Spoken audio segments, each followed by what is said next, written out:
March 25 readings. Justin Martyr Dialogue with Trypho, Chapter 15. The Call to True Fasting.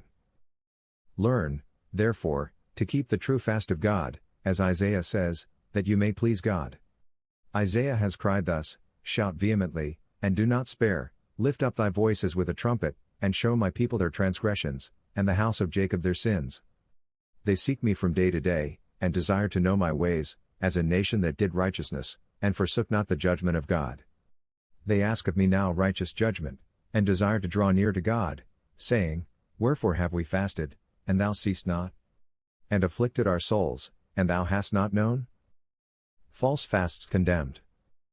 Because in the days of your fasting you find your own pleasure, and oppress all those who are subject to you. Behold, ye fast for strifes and debates, and smite the humble with your fists. Why do ye fast for me, as today, so that your voice is heard aloud? This is not the fast which I have chosen, the day in which a man shall afflict his soul. And not even if you bend your neck like a ring, or clothe yourself in sackcloth and ashes, shall you call this a fast, and a day acceptable to the Lord. The fast that pleases God.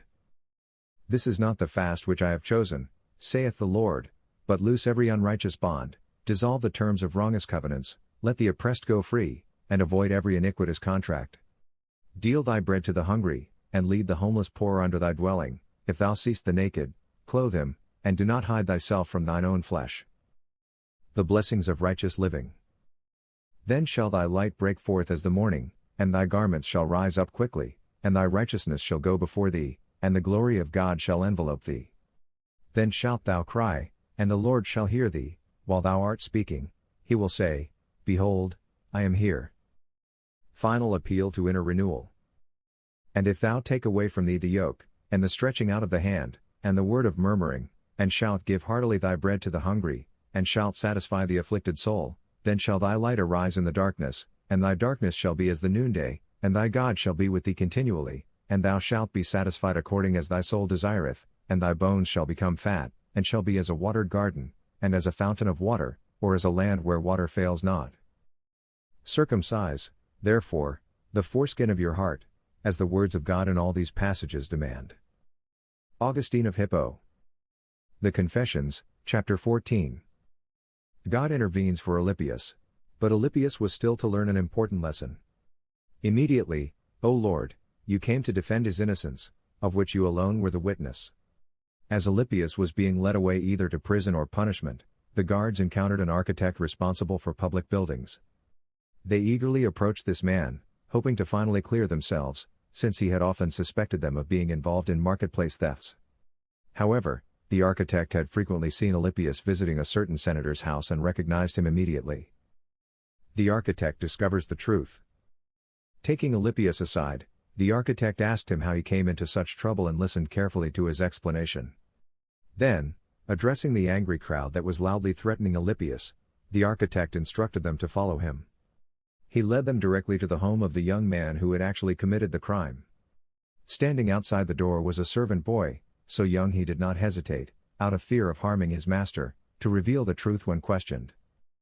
The real culprit revealed. This boy had accompanied his master to the marketplace, and Alypius immediately recognized him. Alypius pointed him out to the architect, who showed the boy the hatchet and asked him whose it was. Without hesitation, the boy replied, It belongs to us, and when further questioned, confessed everything openly. Alypius vindicated and instructed. Thus, the guilt shifted from Alypius to the actual criminal, leaving the hostile crowd ashamed after prematurely celebrating Alypius's downfall. Alypius, who was destined to become a faithful preacher of your word and judge of many important matters in your church, walked away from this event wiser and better instructed. Thomas Aquinas. Summa Theologica, Part 1, Question 44, Article 4. Whether God is the final cause of all things? Objection.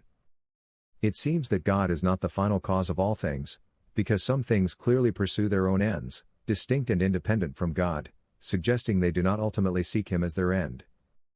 Responsio. It must be said that God is indeed the final cause of all things. Every agent acts for the sake of an end, seeking some good as its purpose or goal. But God himself is the highest and ultimate good, surpassing all others. Therefore, all things, inasmuch as they naturally seek goodness, ultimately seek God, whether consciously or unconsciously, directly or indirectly. Thus, everything in creation exists for the sake of God, who is both the source and the final destination of all being. This divine ordering ensures that all created things find their ultimate fulfillment only in relation to God, the supreme good.